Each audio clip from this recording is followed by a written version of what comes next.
Ajattelin kertoa tässä videossa vähäsen non-dualistisesta saiva-tantrasta ja heräämisestä, joka on aihe meidän tulevalle retriitille nyt syyskuun lopussa. Meillä on Glorian kanssa tulossa retriitti, jonka nimi on Unity of Being. Ja aiheena on Recognition Sutrat tantrisesta perinteestä, jotka tarjoaa tällaisen kokemuspohjaisen lähestymistavan siihen, että voi lähteä tutkimaan sitä, että mikä on oman tietoisuuden syvempi luonne. Ja ei pelkästään oman tietoisuuden, vaan kaiken todellisuuden, kaiken kokemuksellisen todellisuuden, että mitä tässä oikeastaan hetki hetkessä tapahtuu. Ja on tosi kaunis, miten tämä Jemaratra, joka on kirjoittanut nämä sutrat, niin se avaa tämän teoksen sellaisella introlla, että tämä on tarkoitettu niille henkilöille, jotka luontaisesti tuntee tällaisen intuitiivisen kutsun ja sellaisen syvän kaipauksen kokea, että mikä on todellisuuden syvempi luonne ja mikä että meillä kaikilla on siitä varmasti sellainen intuitiivinen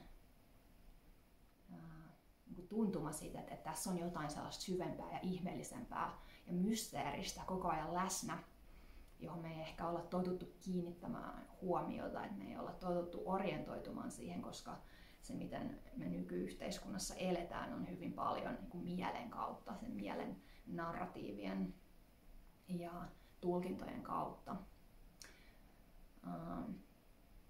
Mutta jossain vaiheessa monilla ihmisillä alkaa olla elämässä sellaisia ikään kuin väläyksiä ja sellaisia suoria kokemuksellisia tuntumia siitä, että tässä on jotain syvempää läsnä, joka on äärimmäisen kiehtovaa ja johon mieli ei voi ikinä ikään kuin astua sisään, jota se ei voi ymmärtää, että se ainoa tapa lähteä tutkimaan sitä on se, että mennään sen mielen ja käsitteellisen ymmärryksen ja älyllisen ja analyyttisen ja rationaalisen todellisuuden ikään kuin tuolle puolelle. Ja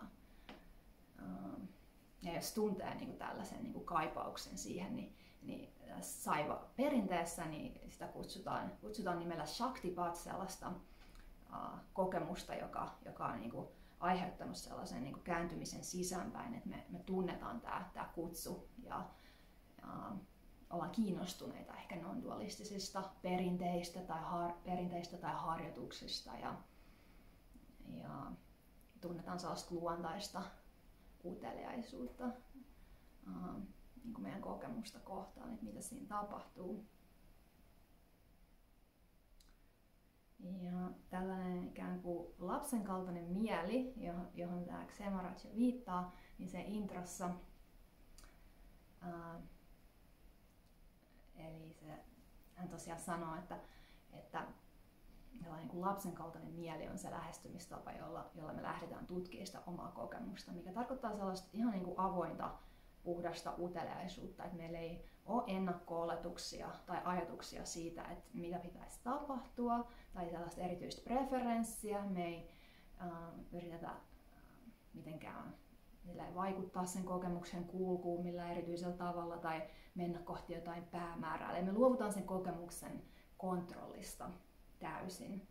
Ja ollaan sellaisessa aidosti, voisi sanoa, välittömässä, avoimessa ja intuitiivisessa tilassa, kun me lähdetään tunnustelemaan sitä, että mikä se on tämä tietoisuuden kokemus, joka tapahtuu hetki hetkessä. Että mikä se on se tietoisuuden luonne, koska se on kaiken aikaa läsnä. Eli me ei voida ikinä kokea mitään muuta kuin sitä meidän omaa tietoisuuden virtaa. Eli se on sellainen sitova elementti, joka on kaiken aikaa, tekee kaiken mahdolliseksi, joka ei ikinä tule eikä mene. Mutta mikä se on itsessään se tietoisuus, mikä se on se luonne, niin tähän ei voi antaa mitään sellaista vastausta kukaan muu, mikä voi ikinä tyydyttää sua, mutta sä voit itse saada sen kokemuksellisesti sen vastauksen tähän kysymykseen, jossa lähet tällaiselle tutkimusmatkalle todellisuuden syvempään luonteeseen ja sun oman tietoisuuden syvempään luonteeseen, jotka mysteerisesti on yksi ja sama asia. Se jossain vaiheessa paljastuu tässä tutkimuksessa, että sun oman itsen syvempi luonne ja todellisuuden syvempi luonne, että ne on niin kuin täysin sama, yksi ja sama. Mutta se tosiaan paljastuu kokemuksellisesti ja sitä ei ikinä voi tyydyttävästi ilmaista sanoin. Joo, eli tietoisuus itsessään on tietenkin vain termi ja käsite, joka viittaa johonkin, joka on täysin kaikkien käsitteiden ja käsitteellistämisen ja ymmärryksen tuolla puolen. Joo, jos tämä kutsuu, mitä mä vähän lähdin nyt avaamaan tällä videolla, niin tämän videon yhteydessä löytyy tiedot tästä tulevasta retriitistä ja nyt tulee varmasti tosi magea. Meillä on sellainen pieni intiimi porukka tulossa. Että semmoista autenttista jakamista ryhmässä ja myös omaa aikaa, että voi käydä kävelyillä luonnossa tai olla omien prosessien kanssa ja joogaa tehdään ja ecstatic dancea ja intuitiivista liikettä, eli hyvin monipuolinen kokonaisuus ja syvä sukellus, mutta kuitenkin niin, että painotus on tässä tantrisessa meditaatioharjoituksessa ja näiden Recognition sutrien ikään kuin transmissiossa. Joo, tervetuloa mukaan.